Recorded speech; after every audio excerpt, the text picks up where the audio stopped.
اب ہم دونوں میاں بیوی کے تعلقات میں بھی درار پیدا کر رہا تھا۔ شروع میں عاصم میری بات کو سمجھا کرتے تھے، میرا ساتھ دیا کرتے تھے، مگر اب گزرتے وقت کے ساتھ وہ بھی شاید اکتا چکے تھے۔ وہ اب اپنی ماں اور بہنوں کا ساتھ دیتے تھے۔ اب ہر غلطی پر وہ بھی مجھے ہی ڈانٹتے تھے، مجھے ہی سمجھانے کی کوشش کرتے تھے۔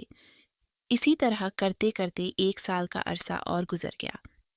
اب میری بیٹی 1 سال کی ہو چکی تھی، مگر نہایت کوشش کے باوجود بھی میرے تعلقات اپنے سسرال والوں کے ساتھ اچھے نہ ہو سکے اور پھر بالآخر بات طلاق پر جا کر ختم ہوئی۔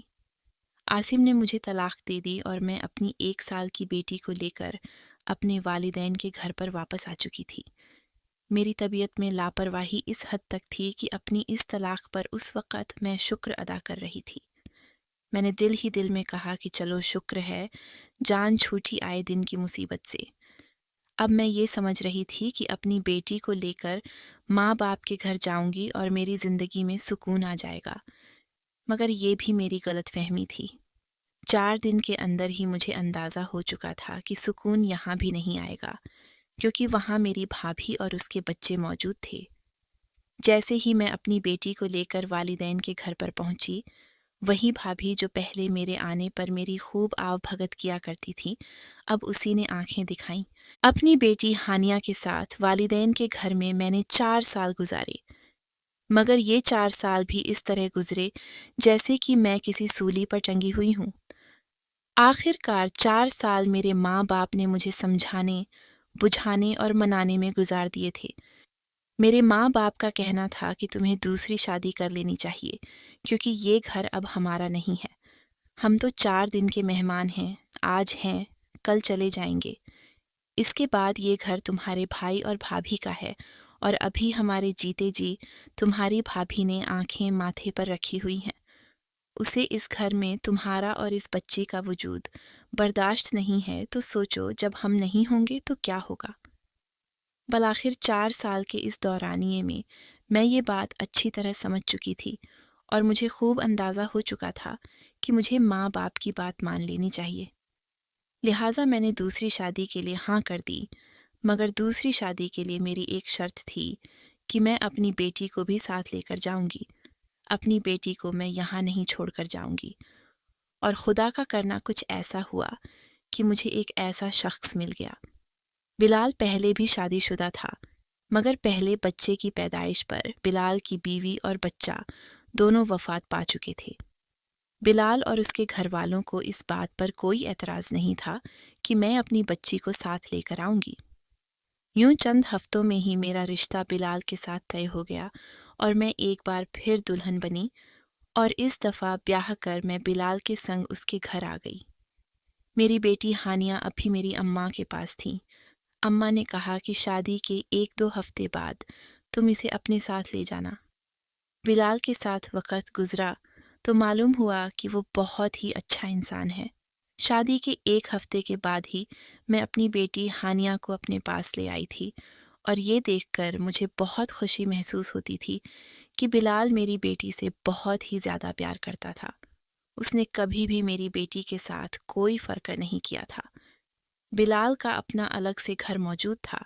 شادی کے لیے وہ اپنے والدین کے گھر میں آیا ہوا تھا، لیکن جہاں وہ نوکری کرتا تھا، کمپنی کی طرف سے اسے گھر ملا ہوا تھا۔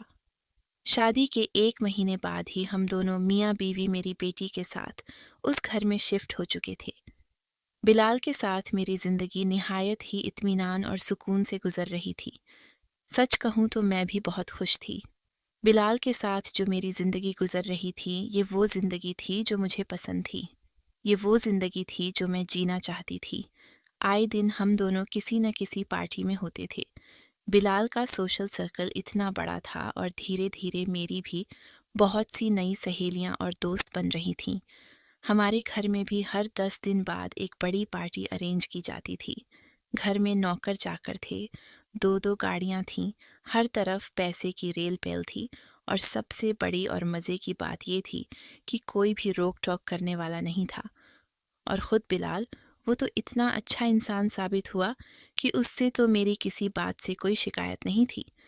میں جس وقت گھر سے جاؤں، جس وقت گھر پر واپس آؤں، جیسا چاہے لباس پہنوں، اس سے میری کسی بات پر کوئی اعتراض نہیں تھا۔ یوں کہا جائے کہ میں اپنی من پسند زندگی جی رہی تھی، اپنے خوابوں کی زندگی جی رہی تھی۔ میرے بہن بھائی بھی خوش تھے کہ چلو اس کی زندگی سے مشکلات ختم ہوئیں تو سب نے سکون کا سانس لیا۔ میری بیٹی کو میں اسکول میں داخل کروا چکی تھی۔ گھر میں 2-2 3-3 ملازمہ تھیں جو سارے گھر کا کام بھی کرتی تھیں اور میری بیٹی کی دیکھ بھال بھی کرتی تھیں۔ میری اور بلال کی شادی کو 1 سال ہونے والا تھا، مگر اب تک میں نے بچہ پیدا کرنے کا فیصلہ نہیں کیا تھا۔ میں نے بلال سے صاف اور واضح کہہ دیا تھا کہ میں اپنی زندگی کو انجوائے کرنا چاہتی ہوں اور وہ بھی میری خوشی میں خوش تھا۔ اسی طرح بہت اطمینان سے وقت گزر رہا تھا کہ ایک دن میری بیٹی کے اسکول سے مجھے کال موصول ہوئی۔ پرنسپل نے کہا کہ آپ ہانیہ کی والدہ بات کر رہی ہیں؟ میں نے کہا جی بالکل، میں ہانیہ کی ماں ہوں۔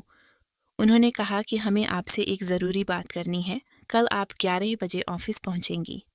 میں نے کہا ٹھیک ہے۔ پرنسپل کی یہ کال سننے کے بعد میں کچھ پریشان ہو گئی تھی۔ اس دوران میں نے ٹی وی دیکھتے ہوئے اپنی بیٹی پر ایک نظر ڈالی۔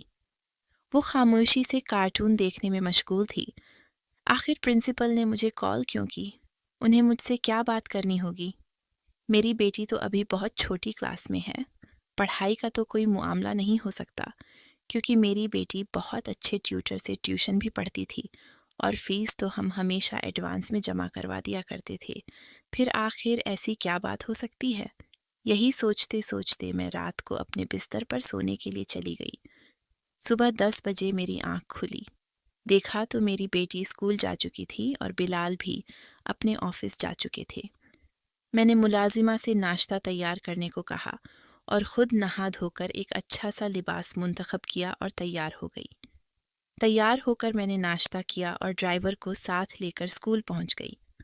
آفس میں پرنسپل کے پاس پہنچی تو انہوں نے مجھے بیٹھنے کا اشارہ کیا اور ہانیہ کی ٹیچر کو آفس میں بلایا۔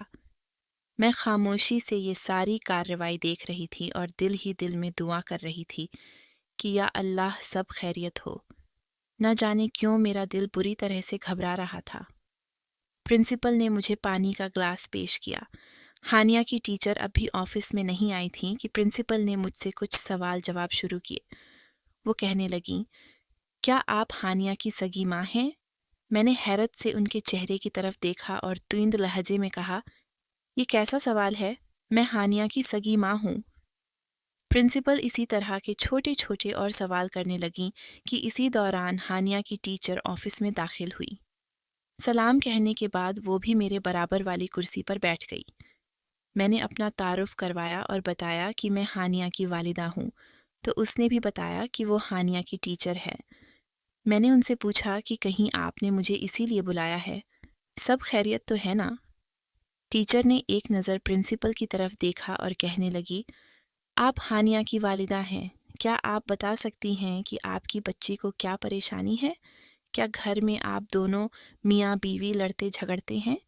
میں نے کہا بالکل بھی نہیں، ہم دونوں میاں بیوی بہت پیار اور محبت سے رہتے ہیں، مگر آپ یہ سوال کیوں کر رہی ہیں؟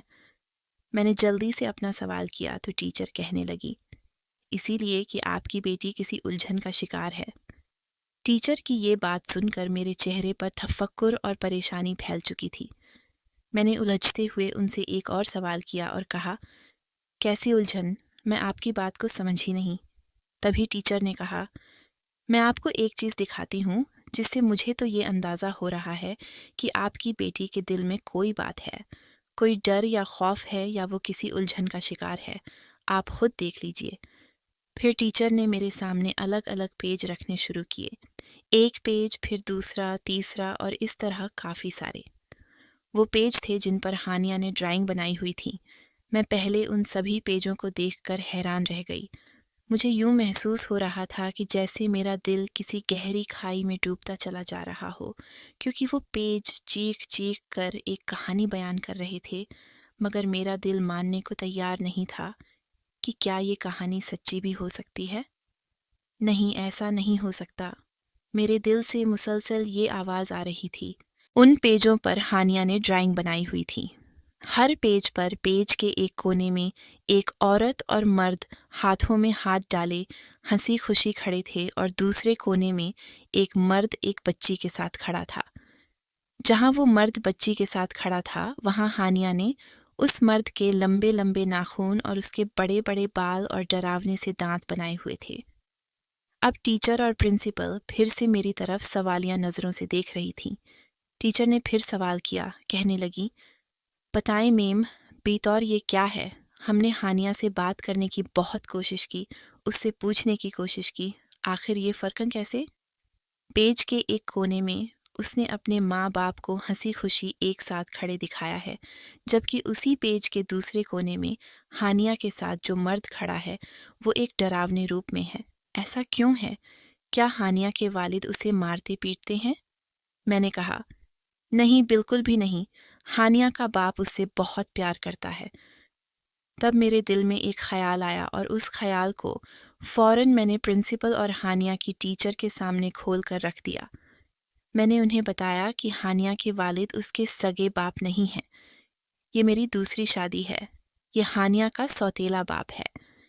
میری یہ بات سن کر ہانیہ کی ٹیچر اور پرنسپل دونوں چونک گئیں اور کہنے لگیں، فوراً اپنی بچی پر توجہ دیجیے اور اس بات کی گہرائی کو سمجھنے کی کوشش کیجیے کہ آخر آپ کی بیٹی کیا کہنا چاہتی ہے، کیونکہ یہ ڈرائنگ اور یہ 10 سے 15 پیج چیخ چیخ کر بتا رہے ہیں کہ بچی کچھ کہنا چاہتی ہے۔ بچی کسی الجھن کا شکار ہے، اور وہ الجھن کیا ہے یہ معلوم کرنا آپ کا کام ہے۔ میں اس قدر صدمے میں تھی کہ میں کوئی جواب نہ دے سکی۔ تبھی پرنسپل اپنی جگہ سے اٹھیں اور میرے پاس آ کر کہنے لگیں، عائشہ، اگر آپ کہیں تو ہم آپ کو کسی اچھے سائیکیٹرسٹ کا بتا دیتے ہیں، آپ ہانیہ کو لے کر اس کے پاس جائیں۔ بچی کے دل و دماغ میں جو بھی الجھن ہے، سائیکیٹرسٹ اسے نکال لیں گے۔ میں نے کہا، ٹھیک ہے، مگر پہلے میں خود کوشش کرتی ہوں، میں اس کی ماں ہوں، مجھے یقین ہے کہ اس کے دل میں جو بھی بات ہوگی وہ مجھے بتا دے گی۔ اس دن میں اپنی بیٹی کو 12 بجے ہی اسکول سے گھر لے آئی۔ گھر واپس دیکھا کہ گھر میں کوئی بھی نہیں تھا۔ بلال کے گھر آنے جانے کا کوئی خاص وقت مقرر نہیں تھا۔ میں اپنی بیٹی کو لے کر سیدھی اپنے کمرے میں آ گئی، اور میں نے اسے بہت پیار کے ساتھ سمجھایا کہ میں اس کی ماں ہوں، میں اس کے لیے کچھ بھی کر سکتی ہوں۔ دھیرے دھیرے سمجھاتے سمانتے میں نے اس سے پوچھا کہ کیا تمہیں پاپا سے ڈر لگتا ہے؟ وہ خاموش نظروں سے میری جانب دیکھنے لگی۔ تو میں نے پھر ایک اور سوال کیا اور کہا، پاپا تمہیں اچھے لگتے ہیں؟ ابھی اس نے کوئی جواب نہیں دیا۔ میں نے اگلا سوال کیا، پاپا تمہیں پیار کرتے ہیں؟ وہ اب بھی خاموش تھی۔ پھر میں نے اس سے کہا، کیا پاپا تمہیں تنگ کرتے ہیں؟ تمہیں ان سے ڈر لگتا ہے؟ وہ کچھ دیر خاموش نظروں سے میری طرف دیکھتی رہی، اور پھر اس نے دھیرے سے ہاں میں سر ہلا دیا۔ یہ دیکھ کر میرا دل جیسے کسی نے مٹھی میں جکڑ لیا تھا۔ تکلیف کی شدت سے میری آنکھوں میں آنسو آ چکے تھے۔ کاش کہ یہ سچ نہ ہوتا، کاش بلال ایسا انسان نہ ہوتا، مگر یہی حقیقت تھی۔ زندگی نے میرے ساتھ ایسا سلوک کیا کہ میں کہیں کی نہیں رہی۔ پھر اس کے بعد میں اپنی بیٹی کو اپنے ساتھ رکھنے لگی۔ دن رات میں سائے کی طرح اس کے ساتھ رہتی تھی، اور پھر چند ہی دن کے اندر جب بیٹی کے ساتھ رہنا شروع کیا تو مجھے معلوم ہوا کہ بلال روزانہ رات کو میری بیٹی کے کمرے میں جاتا تھا اور اس کے ساتھ نازیبا حرکتیں کرنے کی کوشش کرتا تھا، مگر وہ بچی ڈر جاتی تھی۔ میں نے اپنی بچی کا ڈاکٹر سے معائنہ بھی کروایا تو معلوم ہوا کہ ابھی اس نے میری بچی کے ساتھ کوئی غلط حرکت نہیں کی تھی۔ ابھی وہ بچی کو اس راستے پر لانے کی کوشش کر رہا تھا۔ بچی کے ساتھ چھوٹی موٹی حرکتیں کرتا تھا، اور اس کی انہی حرکتوں سے بچی خوفزدہ ہو چکی تھی۔ تقریباً 10 سے 15 دن کے اندر مجھ پر ساری حقیقت کھل چکی تھی، اور اب میں نے فیصلہ کر لیا تھا کہ مجھے کیا کرنا ہے۔ اس دن میں نے اپنی تمام ضروری چیزیں اور اپنی بیٹی کی چیزیں ایک بیگ میں اکٹھی کیں۔ جب میں گھر چھوڑ کر جانے لگی تو بلال حیران پریشان میرے پیچھے دوڑا اور کہنے لگا کہ آخر وجہ کیا ہے؟ تو مجھے کچھ بتا تو دو۔ تو میں نے ہانیہ کی بنائی ہوئی وہ تمام ڈرائنگز اس کے آگے رکھیں اور خاموشی سے وہاں سے نکل آئی۔ اس کے بعد میں اپنے گھر آ گئی۔